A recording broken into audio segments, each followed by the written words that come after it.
പല്ലികൾ നെട്ടോട്ടമോടുന്നു. ഗസ്ത് കർത്തേ ഹേ, റോന്തു ചുറ്റുന്നു, ഉലാത്തുന്നു, അങ്ങോട്ടും ഇങ്ങോട്ടും ഓടുന്നു.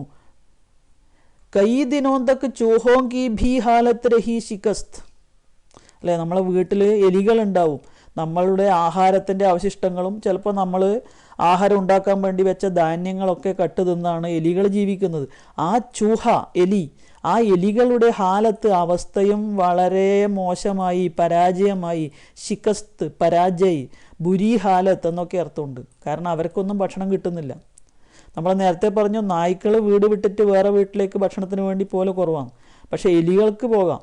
പക്ഷേ ഈ എലികൾക്ക് ഇവരെ താമസിക്കുന്ന വീട്ടിലും ഭക്ഷണമില്ല, ഗ്രാമത്തിൽ ഏടിയും ഭക്ഷണം കിട്ടുന്നില്ല. കാരണം അത്രയധികം ക്ഷാമം വ്യാപിച്ചിരിക്കുന്നു, എവിടെയും ഭക്ഷണ വസ്തുക്കൾ കിട്ടാനില്ല. അതുകൊണ്ട് എലികളുടെ അവസ്ഥയും വളരെ മോശമായിരിക്കുന്നു, അവർക്കും ഭക്ഷണം കിട്ടുന്നില്ല. അതാണ് ഈ ആദ്യത്തെ 4 വരിയിൽ പറഞ്ഞിരിക്കുന്നത്. ഒന്നുകൂടി വായിച്ചു നോക്കാം. അകാൽ ഔർ ഉസ്കെ ബാദ്, കവിത, നാഗാർജുൻ. അപ്പം നാഗാർജുൻ എന്നുള്ളത് നമ്മൾ പറഞ്ഞു തൂലികാ നാമമാണ്. അദ്ദേഹത്തിൻ്റെ ശരിക്കുള്ള പേര് വൈദ്യനാഥ് മിശ്ര. കൈ ദിനോം തക് ചൂൽഹാ രോയ ചക്കി രഹി ഉദാസ്, കൈ ദിനോം തക് കാനി കുത്തിയ സോയി ഉൻകെ പാസ്, കൈ ദിനോം തക് ലഗി ഭീത് പർ ചിപ്കലിയോं की गश्त, കൈ ദിനോം തക് ചൂഹോं की भी हालत रही शिकस्त. അപ്പം നമ്മൾ നേരത്തെ പറഞ്ഞ പോലെ ഈ കവിതക്ക് 2 ഭാഗങ്ങളുണ്ട്. ആദ്യ ഭാഗം, അപ്പോൾ 2 ഭാഗ് ഹേ. ആദ്യ ഭാഗത്ത് അകാൽ കെ ബാരെ മേ വർണ്ണൻ ഹേ, दूसरे भाग में अकाल के बाद ക്ഷാമകാലത്തിന് ശേഷം ഒരു ക്ഷേമകാലം, ഐശ്വര്യകാലം, അല്ല ഇല്ലായ്മ എന്നുള്ള കാലത്തിന് ശേഷം ഉള്ള ഒരു കാലം, ഭക്ഷണം കിട്ടുന്നൊരു കാലം വന്നപ്പോൾ അതിനെക്കുറിച്ചുള്ളതാണ് 2ാം ഭാഗം. അത് നമുക്ക് അടുത്ത ക്ലാസ്സിൽ നോക്കാം. അർത്ഥ ലിഖോ, കൈ ഒരുപാട്, ധാരാളം, ദിൻ ദിവസ് ദിവസം, തക്ക് വരെ, കൈ ദിനോം തക്ക് ഒരുപാട് ദിവസങ്ങളോളം, ചൂൽഹ അടുപ്പ്, രോയ കരഞ്ഞു, രോന കരയുക, ചക്കി അരകല്ല്, തിരികല്ല് അല്ലെങ്കിൽ അമ്മിക്കല്ല് എന്നൊക്കെ അർത്ഥമുണ്ട്. ഉദാസരഹന ദുഃഖീരഹന ദുഃഖിക്കുക, കാനി ഒറ്റക്കണ്ണുള്ള, കുത്തിയ പെൺപട്ടി, ഇതിൻ്റെ പുല്ലിംഗ ശബ്ദം കുത്ത ആൺനായ, സോയി ഉറങ്ങി, സോന ഉറങ്ങുക, ഉൻകെ അവയുടെ, വേ പ്ലസ് കെ ആണ് ഉൻകെ. അപ്പോൾ ഉൻകെ എന്നുള്ളതിലെ സർവനാമം വേ, പ്രത്യയം കെ, അവരുടെ അവയുടെ എന്നൊക്കെ അർത്ഥമുണ്ട്. പാസ് നിക്കറ്റ് അടുത്ത്, ഭീത്ത് പർ ദീവാർ പർ ചുവരിൽ ചുമരിൽ, ഭീത്ത് എന്ന് പറഞ്ഞാൽ ദീവാർ ചുമർ, പർ പുറത്ത് മുകളിൽ, ചിപ്കലി പല്ലി, ചിപ്പക്കലി എന്നും പറയും, ഗസ്ത് ഉലാത്തൽ അങ്ങോട്ടും ഇങ്ങോട്ടും നടത്തം, ചൂഹ എലി, ഭീ കൂടി, ഹാലത്ത് അവസ്ഥ സ്ഥിതി, ശികസ്ത് പരാജയ്, ബുരി ഹാലത്ത് പരാജയം തോൽവി. അപ്പോൾ എലികൾ ഇവിടെ ചൂഹോങ്കി ഹാലത്ത് ശികസ്ത്, അവർക്ക് ഭക്ഷണം തേടി ഇറങ്ങിയിട്ട് പരാജയം സംഭവിച്ചു, വയലിൽ പോലും ഒരു ധാന്യം കിട്ടാനില്ല. ഈ പാഠത്തിൽ ഉപയോഗിച്ചിരിക്കുന്ന വിശേഷൺ ശബ്ദ്, ഗ്രാമറിൻ്റെ ഭാഗം നോക്കിയാൽ കാനി കുത്തിയാമേം വിശേഷൺ ശബ്ദ് കോൻസാ ഹേ. കുത്തിയ പെൺപട്ടി എങ്ങനെയുള്ളതാണ്, എങ്ങനെയാണ് അതിനെ വിശേഷിപ്പിച്ചിരിക്കുന്നത്, കാനി കുത്തിയ. അപ്പോൾ ഇവിടെ കാനി എന്നുള്ളതാണ് വിശേഷൺ ശബ്ദ്. ഇനി ഇതിലെ സ്ത്രീലിംഗ ശബ്ദങ്ങൾ അതാണ് ഞാൻ ഈ പച്ച നിറത്തിന് അടയാളപ്പെടുത്തിയിരിക്കുന്നത്. ചക്കി ഉദാസ്രഹി, ഉദാസ്രഹ എന്നല്ല പറഞ്ഞത്, ഉദാസ്രഹി. അപ്പോൾ ചക്കി സ്ത്രീലിംഗ പദമാണ്. കുത്തിയ നേരത്തെ നമ്മൾ പറഞ്ഞു പെൺപട്ടിയാണ് അല്ലേ, കാനി കുത്തിയ. സോയ എന്നല്ല സോയി എന്നാണ് പറഞ്ഞത്, അപ്പോൾ കുത്തിയ സ്ത്രീലിംഗ പദമാണ്. ചിപ്കലിയോം കി ഗസ്ത്, ഈ ഉലാത്തൽ അങ്ങോട്ടും ഇങ്ങോട്ടും നടക്കൽ, ആ വാക്കിൻ്റെ മുമ്പിൽ കീ എന്ന് ചേർത്തത് കൊണ്ട് തന്നെ ഇത് സ്ത്രീലിംഗ പദമാണെന്ന് മനസ്സിലാക്കാം. അതുപോലെ ഹാലത്ത് എന്ന് പറയുന്ന പദത്തിൻ്റെ മുമ്പിലും കീ ഹാലത്ത്, ഹാലത്തും സ്ത്രീലിംഗ പദമാണ്. ശികസ്ത് രഹി, ശികസ്തും സ്ത്രീലിംഗ പദമാണ്. എന്താണ് ശികസ്ത്, പരാജയം തോൽവി. ഇനി ആംഖേം കണ്ണുകൾ, ആംഖ് ഇതും സ്ത്രീലിംഗ പദമാണ്. പാംഖേം, പാംഖേം ഖുജലായി, ഖുജലായേ അല്ലെങ്കിൽ ഖുജലായ എന്നല്ല, ഖുജലായി എന്ന് പറഞ്ഞുകൊണ്ട് പാംഖേം പങ്ക് സ്ത്രീലിംഗ പദമാണ്. ഇനി പുല്ലിംഗ ശബ്ദ്, അതിവിടെ ചുവന്ന അക്ഷരത്തെ കൊടുത്തിട്ടുണ്ട്. ചൂൽഹ രോയ, അടുപ്പ് കരഞ്ഞു, രോയി എന്നല്ല, അപ്പോൾ ചൂൽഹ പുല്ലിംഗാണ്. ദാനേ ആയേ, ധാന്യമണികൾ വന്നു, ദാന പുല്ലിംഗാണ്. ധുവാം ഉഠ, ഉഠി എന്നല്ല ഉഠ എന്നാണ്, അപ്പോൾ ധുവാം പുല്ലിംഗാണ്. അതുപോലെ ചൂഹോം കി ബി ഹാലത്ത് രഹി ശികസ്ത്, ചൂഹ എന്നുള്ളത് പുല്ലിംഗാണ്.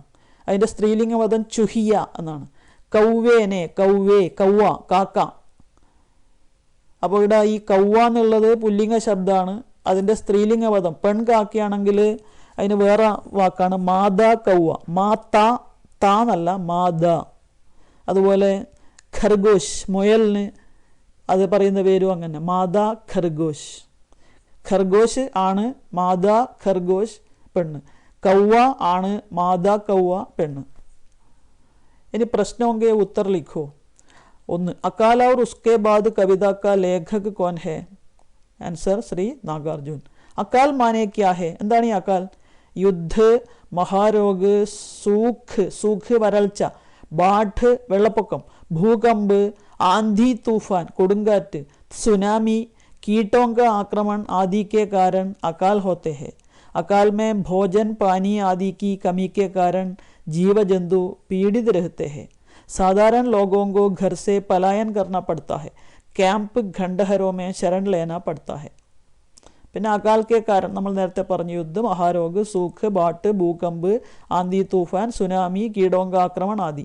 ഇതിൽ ചിലത് മനുഷ്യനുണ്ടാക്കുന്നതാണ് അല്ലേ? യുദ്ധം, മഹാരോഗങ്ങൾ, ഇതൊക്കെ മനുഷ്യനുണ്ടാക്കുന്നതാണ്.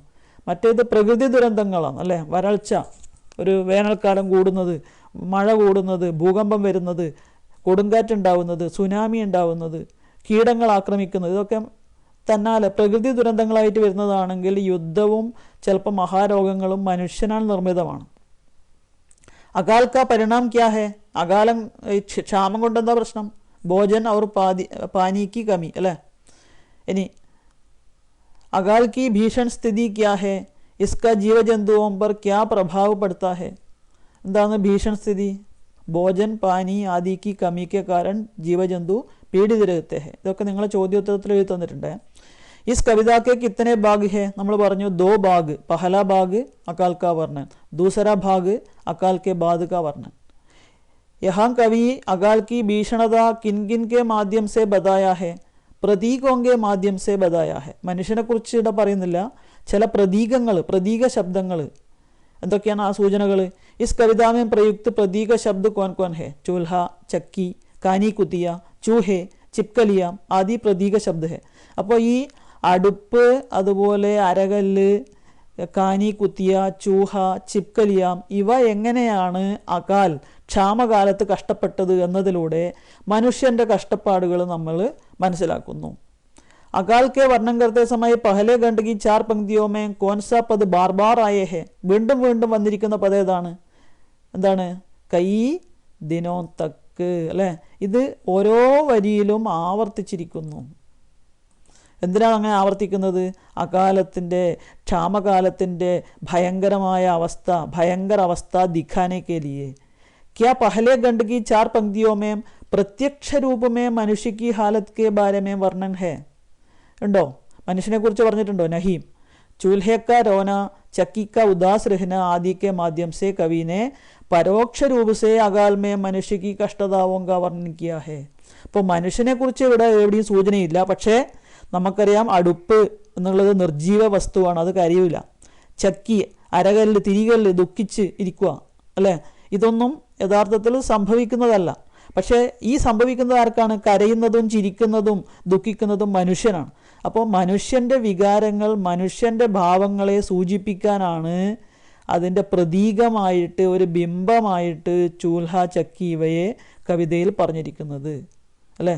അപ്പോൾ चूल्हे का रोना, चक्की का उदास रहना आदि के माध्यम से कवि ने परोक्ष रूप से अकाल में मनुष्य की कष्टताओं का वर्णन किया है. അപ്പോൾ ഇന്ന് 10 ചോദ്യങ്ങൾ ചർച്ച ചെയ്തു.